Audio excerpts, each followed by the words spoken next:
ताणं नमो सिद्धाणं नमो आयर्याणं नमो वज्रायाणं नमो लोये सव्विसावणं। पंच परमेष्टि भगवंतों की, गणाचार्य भगवान विराग सागर जी महामंडराज की, पट्टाचार्य भगवान गुरुवर विशुद्ध सागर जी महाराज की,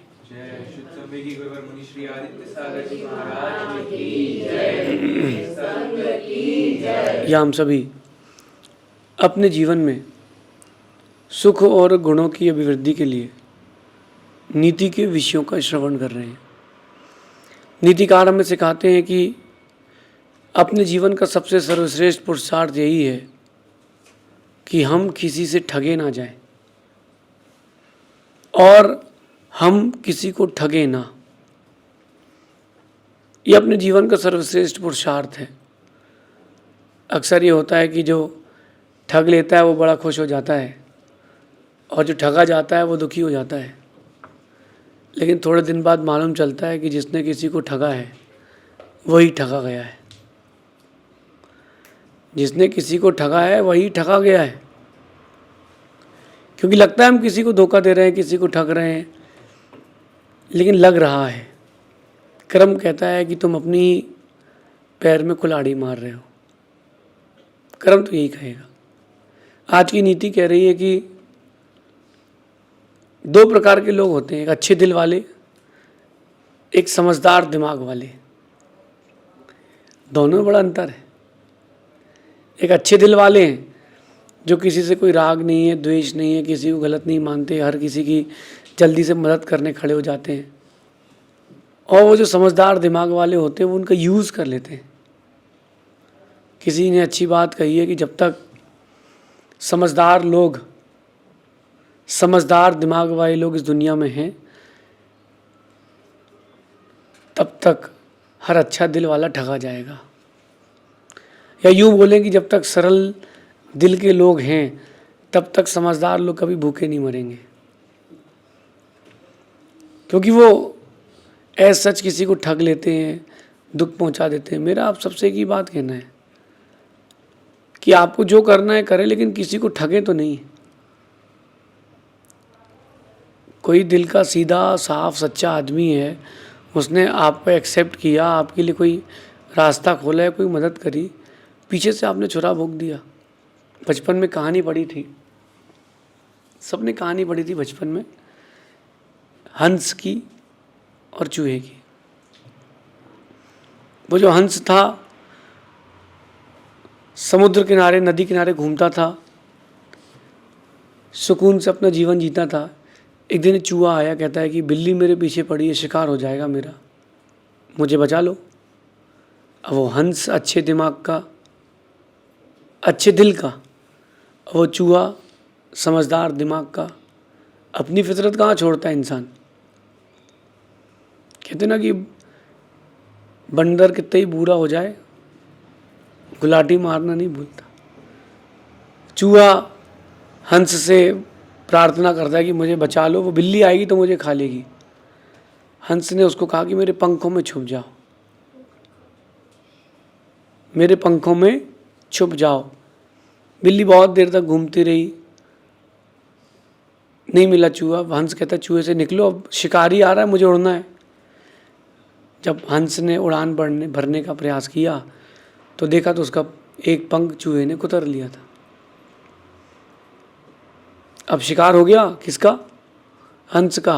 और फिर चूहा उसी का मांस खा रहा था बैठ के। ये कनिंग लोग जो होते हैं, कनिंग लोग, कुटिल विचार वाले लोग, मेरा इन लोगों से कहना है कि आपको लग रहा है कि आप किसी को ठग करके, किसी को धोखा दे करके, किसी से काम निकाल करके, किसी का यूज़ करके आप खुद को पैसा वाला बना सकते हो, खुद को खुश कर सकते हो, लेकिन आने वाला कल तुम्हारा ख़राब रहेगा, अच्छा नहीं रहेगा। आने वाला जो तुम्हारा कल है वो तुम्हारे लिए दुखमय ही रहेगा। अब मेरा उन लोगों से बात करना है जो अच्छे दिल के लोग हैं। अच्छे दिल के लोग हो अगर आप, सीधे सच्चे लोग हो अगर आप, तो हर किसी को बहुत इजीली अपने घर में, दिल वाले घर में एंट्री मत देना। क्योंकि जब इससे कोई जाता है तो दिल तोड़ के ही जाता है, सीधे सीधे नहीं जाता है। जब भी इसमें से कोई जाएगा तो दिल तोड़ के ही जाएगा। क्यों अपन अपनी सेफ्टी क्यों ना रखें? अपन किसी के कनिंग होने का कोई कनिंग है अगर, तो अपन अपना फ़ायदा उठाने उसको क्यों दें? मैं मानता हूँ कि कनिंग लोग तो ठीक हैं, जो फ़ायदा उठाने के लिए स्थान दे रहे हैं वो ज़्यादा मूर्ख हैं। गलती उसकी है, गलती उसकी है। क्या गलती है? कि उसने व्यक्ति की पहचान नहीं करी। यहाँ कह रहे हैं कि अक्सर अच्छे दिल वालों के या अक्सर अच्छे दिल के लोग अच्छे दिमाग वालों से ठगे जाते हैं। ये बड़ा कॉमन फेस है। अभी कुछ दिन पहले इंडिया में क्या हुआ, 250 रुपये में फ़ोन, 250 रुपये में एंड्रॉयड फ़ोन। इंडिया के लिए 250 रुपये में एंड्रॉयड फ़ोन बड़ा सस्ता है। हर किसी ने कहा डाल दो यार, अपना नंबर आ गया तो आ गया, नहीं आया तो नहीं आया। पहले लॉट में 10,000 लोगों को फ़ोन मिला, 10,000 लोगों को फ़ोन मिला 250 रुपये में। अगली बार 1 करोड़ लोगों ने उसमें पैसा जमा किया। कितने? 1 करोड़ लोगों ने। उसके पास कितने फंड हो गया? 250 करोड़। साहब गायब। अभी कुछ दिन पहले बड़ा घोटाला हुआ, एक स्कूल वाले ने चेन बनाई। जो विद्या का क्षेत्र है वो एक बड़ा सेंसिटिव क्षेत्र है। बहुत बड़ी चेन बनाई कि 2 बच्चों के साथ तीसरे बच्चे का एडमिशन फ्री।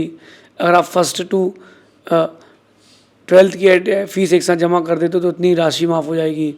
ऐसा करते करते उसने बड़े प्रोपेगेंडा बनाया, लगभग 100-150 करोड़ रुपए फीस में इकट्ठे किए, छोड़ के चला गया। स्कूल मॉर्टगेज थी बैंक में, बैंक करप्ट हो गई। देखो जो बेचारा दिल का साफ आदमी था, जो अच्छे दिल का आदमी था, उसके दिल पे क्या बीती। आपको क्या लग रहा है कि वो जो कर दिया है या किसी ने, आपने किसी के साथ या किसी ने आपके साथ, भुगतना तो पड़ेगा। इसलिए किसी को ठगे नहीं, अच्छे दिल के बने, लेकिन साथ साथ ये भी ध्यान रखें कि समझदार दिमाग के लोग आपका फ़ायदा ना उठा पाएँ। अगर समझदार दिमाग के लोग आपका फ़ायदा उठा रहे हैं तो आप अच्छे दिल के तो हो लेकिन ना समझो। एक ही व्यक्ति बार बार आपको ठग करके जा रहा है अथवा अलग अलग व्यक्ति आपको ही ठग करके जा रहे हैं, इसका मतलब आप में दिमाग नहीं है। आप में इसका मतलब दिमाग नहीं है। आपको पता है कि आप ट्रेन में हो तो हैवी ज्वेलरी पहन के क्यों जा रहे हो? आप ऑन रोड, आपको पता है कि स्नैचिंग चलती है, आप अपने आप को सेव करके क्यों नहीं चल रहे हो? आपको सेव करके आपको चलना चाहिए। कि चीज़ है, मैं तो आपको अपनी बताता हूँ कि मेरा मानना है कि अच्छे दिल वालों को समझदार दिमाग वाला भी होना चाहिए। कंक्लूजन ये नहीं कि आप कनिंग हार्टेड हो जाएं, कनिंग माइंडेड हो जाएं, नहीं नहीं नहीं, आप समझदार दिमाग वाले हो जाएं, अच्छे दिल के तो रहें। कोई फ़ायदा उठाने आए तो उसके पहले समझ जाएं। कोई आपके चारित्र से खेल रहा हो तो समझ जाएं, कोई आपकी संपत्ति से खेल रहा हो तो समझ जाएं, कोई आपका मिसयूज़ कर रहा हो तो समझ जाएं। अपना सिक्स सेंस जागृत करें, और वो सिक्स सेंस जागृत करने के लिए छठी बत्ती जिसको कहते हैं, उसके लिए आपको बैठ करके अपने ऊपर अभ्यास करना पड़ेगा। लोगों के चेहरों को पढ़ना सीखना पड़ेगा। थोड़ी थोड़ी सी गलतियां जीवन के लिए बड़ा नुकसान दे जाती हैं। किसी ने खूब कहा कि हार मानना पड़ी एक नासमझ दिल को, हार मानना पड़ी एक नासमझ दिल को, बेचारा आखिर कब तक एक समझदार दिमाग से लड़ता। बेचारा कब तक लड़ता एक समझदार दिमाग से। हार मानना पड़ी, फिर व्यक्ति टूट जाता है, और टूटता है जब कोई एक बार अच्छे दिल का आदमी, फिर वो किसी का विश्वास नहीं करता, अपने जीवन में किसी को स्थान देना पसंद नहीं करता। तो क्यों ना अपन अच्छे दिल के बने लेकिन समझदार दिमाग के बने, कोई आपको ठग ना पाए। इसलिए पढ़ें। जितना आप अधिक स्टडीज़ करेंगे, जितना आपके पास नॉलेज रहेगी, उतना आप व्यक्ति से कम ठग पाएंगे। एक मंदिर वाला मेरे पास आया, उसने कहा कि महाराज जी मंदिर बन रहा है, तो मैंने कहा कि सीढ़ियाँ यहाँ से बना लो। 2-3 दिन बाद एक ज्ञानचंद जी आए। वो ज्ञानचंद लोग नहीं आते ज्ञान बांटने, मुझे वास्तु का बहुत ज्ञान है, मुझे वास्तु का बहुत ज्ञान है। मैंने कहा बताइए। बोले अपन सीढ़ियाँ सर्कल में बनाएंगे, सामने से बनाएंगे। अच्छा, तो मैंने कहा इसमें वास्तु दोष तो नहीं होगा? बोले क्यों वास्तु दोष होगा? मैंने कहा सीढ़ियाँ तो लेफ्ट हैंड, सीढ़ियों के लेफ्ट हैंड साइड दीवार होना चाहिए, और जब भी सीढ़ियों से चढ़ा जाता है तो दक्षिण या पश्चिम सामने होना चाहिए। जब मैंने 2-3 बातें उनको बोली तो बोले कल मैं आता हूँ, इसका प्रॉपर नक्शा बना करके आता हूँ। आज तक वो आए नहीं, 4-5 साल हो गया। अगर मैं समझदार दिमाग का नहीं होता सो भाई साहब मुझे ठग लेते हैं। ऐसे हज़ारों किस्से हो जाते हैं, ठगना नहीं। आजकल फ़ोन आता है, OTP आई, आपका सब चला गया। अच्छे दिल के लोग हैं, ठग जाते हैं। हम अच्छे दिल के तो बने, लेकिन समझदार दिमाग के भी बने। समझदार दिमाग के नहीं बनेंगे तो सब खत्म हो जाएगा। सीता जी अच्छे दिल की थी, लेकिन समझदार दिमाग की नहीं थी, इसलिए इतनी जीवन में उनको समस्या रही। और किसी राजा की रानी के लिए इतनी समस्या क्यों नहीं हुई? यद्यपि उनका निजी कर्म का उदय था, लेकिन वो साफ दिल की थी, अच्छे दिल की थी। हिंदू रामायण से कहें तो रावण जो भिखारी बनकर के आया था, भिक्षु बनकर के आया था, तो भिक्षाम दे ही देने चली गई, सरल दिल की होकर के। समझदार दिमाग की होती, कटोरा रख दो, चाहिए तो ठीक, तो आगे बढ़ो, तुमको जमे तो ठीक है, तुम आगे बढ़ो, हटाओ। हम अपनी ज़िंदगी कब जिएंगे? हम अपने सुकून के लिए कब काम करेंगे? आप अपने सुकून के लिए कब काम करेंगे? आजकल आता है सिस्टम, भाई आइए कुकर साफ, कुकर में ज्वेलरी साफ कराइए, कुकर में ज्वेलरी साफ कराइए, ज्वेलरी साफ, सब साफ। दिमाग से काम करें, साफ दिल के बने, अच्छे दिल के बने, लेकिन समझदार दिमाग के भी बने। कहते हैं कि व्यायाम करने जाते हैं बहुत लोग सुबह सुबह, कुछ लोग योगा करने जाते हैं गार्डन में, हरी घास में चलते हैं। मेरा कहना है आप सबसे, शरीर के व्यायाम के साथ साथ बुद्धि का व्यायाम भी करें, बुद्धि का व्यायाम भी करें। एक व्यक्ति का मेरे सामने किसी का फ़ोन आया, उसने कहा भैया बधाई हो, लॉकडाउन चल रहा है लेकिन आपको पल्सर मिली है, आपको पल्सर मिली है। वो उसने कहा अच्छा अच्छा बताइए फिर। बोले कुछ नहीं, आपको केवल 15,000 रुपये जो टैक्स फीस है उसकी वो आपको जमा करना है, बाकी पल्सर आपको मिली है। तो कहता है एक काम करो भैया, टायर कितने के आते हैं? बोले 20,000 के। बोले आप हमारे टायर निकाल लो, बिना टायर की गाड़ी दे दो, हम टायर लगवा लेंगे। बोले नहीं सर ऐसा नहीं होता सर। बोले भाई साहब हमें मत सिखाओ कि 15,000 का टैक्स लगता है कि क्या लगता है। फिर उसने गाली देना चालू कर दी, अपशब्द बोलना चालू कर दिए। अगर वो समझदार दिमाग का नहीं होता, पत्ती कट जाती सर की। अपने जीवन में, आपके जीवन में हज़ारों लोग ऐसे मिलेंगे, और कई लोग आपके जीवन में मिल चुके हैं जो इस प्रकार की ठगी करते हैं। समझदार दिमाग के लोगों से बच के रहें, और उसको बचने का एक ही उपाय है, आप ही समझदार दिमाग के बने। अगर आप समझदार दिमाग के नहीं बने हैं तो आप ठगे जाओगे, क्योंकि वो मीठी मीठी बातें करने वाला व्यक्ति अलग दिखता है। वो अलग मीठी मीठी आवाज़ में बात करता है, ये ले लीजिए, ये बहुत अच्छी चीज़ है, आप देखिए आपके बहुत अच्छा काम आएगा। इंदौर आप आओ कभी, इंदौर की किसी भी कॉलोनी में आप प्लॉट लेने जाओ, सर वो यही बोलता है एयरपोर्ट पास में है, यहाँ पास में से मेट्रो निकलने वाली है, और बहुत जल्दी यहाँ बस स्टैंड भी आने वाला, जैसे पूरा इंदौर उसी के लिए, राजवाड़ा सब यहीं शिफ्ट होने वाला। बेचारा सीधा साधा आदमी ठग जाता है। रजिस्ट्री करा ली, रजिस्ट्री के बाद मालूम चला कि एक रजिस्ट्री 4 लोगों को हो गई। समझें, समझें, जीवन हमारा है, हमें जीना है। हम सुकून से कैसे ज़िंदगी जी सकते हैं उसका उपाय है समझदार दिमाग के बने। हाजिर जवाबी तो बने, लेकिन समझदार दिमाग के बने। दिमाग की वर्जिश करें, ऐसी किताबें पढ़ें, ऐसे लोगों की जीवन गाथाएँ पढ़ें, ऐसे प्रासंगिक प्रसंग पढ़ें जिससे आपके जीवन में शिक्षा मिले। और अगर शिक्षा मिल गई और आपने अगर वो प्रसंग अपने जीवन में ले लिए, आप समझदार दिमाग के बन जाएंगे। मैंने कहा था ना कि हार मानना पड़ा एक नासमझ दिल को, कब तक लड़ता बेचारा समझदार दिल से। समझदार दिल से कब तक लड़ता बेचारा, एक ना एक बार तो घुटने टेकने पड़ते। पहले के राजा रहते थे, वो एक दूसरे के राजाओं को जीत नहीं पाते थे तो मारते थे। अब उस समय पोस्टमार्टम तो होता नहीं था, तो गलत तरीके से मारते थे। उन्होंने क्या किया, एक ग्लास बनवाई। मैं आपको बताता हूँ, जो 200 400 500 साल पहले राजा जो थे वो एक दूसरे को कैसे मारते थे। उन्होंने एक ग्लास बनवाई चंद्रकांत मणि की। उस चंद्रकांत मणि का सिस्टम ये था कि उसमें खौलता दूध भी डाल दो तो वो एकदम चिल्ड हो जाता था।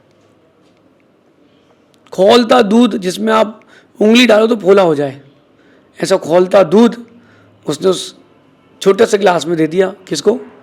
सामने वाले राजा को। और उससे कहा कि एक सांस में पी के दिखाओ तो मानते हैं। जब तक वो दूध उससे स्पर्शित था तब तक वो दूध ठंडा था। मणि के संसर्ग से हटते ही गर्म हो गया। दूध पिया, राजा खत्म। न जहर खिलाया न कुछ करा, राजा खत्म। और वही दूध स्वयं वो पी रहा है, उसका ठंडा था, उसका गर्म था। ये समझदार दिमाग के व्यक्ति ने अच्छे दिल वाले को मार दिया। आप लोगों के साथ भी कई बार हुआ होगा। अपनी स्कूल लाइफ याद कीजिए, अपनी स्कूल लाइफ याद कीजिए, अपनी स्कूल लाइफ। समझदार लोगों के दिल, समझदार दिमाग के लोगों ने कैसे ठगा आपको। मैंने तो एक लाइव देखा, एक जब मैं बीबीए करता था, हिंदी मीडियम इंग्लिश मीडियम साथ में ही पढ़ते थे, बच्चे एग्ज़ाम देते थे, तो एक लड़की के हाथ में पर्ची आई। तो क्वेश्चन तो सही था, आंसर भी मिल गया, लेकिन उसको चाहिए था इंग्लिश में। उसने पीछे अपनी फ्रेंड से कहा इसका इंग्लिश कर दे यार। तो उसकी फ्रेंड ने इंग्लिश कर दिया। इंग्लिश करके उसी पर्ची में वापस दिया। सर आ गए। सर ने कहा ये तो पर्ची बाजी है, तुम्हारे हाथ में पर्ची कैसे? पर सर मेरी है ही नहीं, राइटिंग मेरी है ही नहीं, इसकी राइटिंग है। ये ज़रूरत थी क्या बोलने की इसकी राइटिंग है? ये समझदार दिमाग का व्यक्ति था, इसने क्या बोल दिया कि इसकी राइटिंग है। अपन भी समझे समझे, समझदार दिमाग के बने। व्यक्ति की मदद उतनी ही करना जितने में तुम्हारे साथ कुछ गलत ना हो जाए। अगर तुम्हारे साथ गलत हो रहा हो, अपनी रक्षा करना, समझदार बनने का स्वयं भी प्रयास करना। सीता जी बहुत लंबे समय के बाद समझदार बनी। उन्होंने कहा अब ना अग्नि परीक्षा दूंगी, न किसी रावण के पास जाऊंगी, न मैं जंगल में छोड़े जाऊंगी। अब मैं आरिका बनूंगी, संयम धारण करूंगी, बात खत्म, अपनी रक्षा स्वयं करूंगी। जो बुद्धि लेट आई है वही बुद्धि अगर पहले आ जाती तो कल्याण हो जाता, तो कल्याण हो जाता। यही गलती आप और हम भी कर बैठते हैं। अच्छे दिल के बने, साफ दिल के बने, लेकिन समझदार दिमाग के भी बने। दूसरों की गलतियों से सीखें कि दूसरे गलतियां कर रहे हैं, उनसे आप सीखें, उनसे सीखते रहेंगे। समझदार दिमाग के आप भी एक दिन बन जाएंगे। किसी से ठगे मत जाना, व्यापार में, परिवार में, समाज में, कहीं भी समझदार दिमाग के भी बनना। हाँ, किसी को आपके नियोग से दुख ना हो, लेकिन ध्यान रखना कोई आपको भी दुख ना दे पाए, इसका पुरुषार्थ करना भी हमारा ही कर्तव्य है, ऐसा समझना। तो एक दिन आप अच्छे विराट व्यक्तित्व को प्राप्त होंगे। जब चोट लगती है तो लंबे समय तक उसका दर्द होता है। मैं नहीं चाहता कि आपको भी चोट पड़े। जिनको लग गई है वो तो दवा लगा ही रहे हैं, कम से कम आप संभल करके जिए। शेष आगे देखेंगे। भगवान महावीर स्वामी की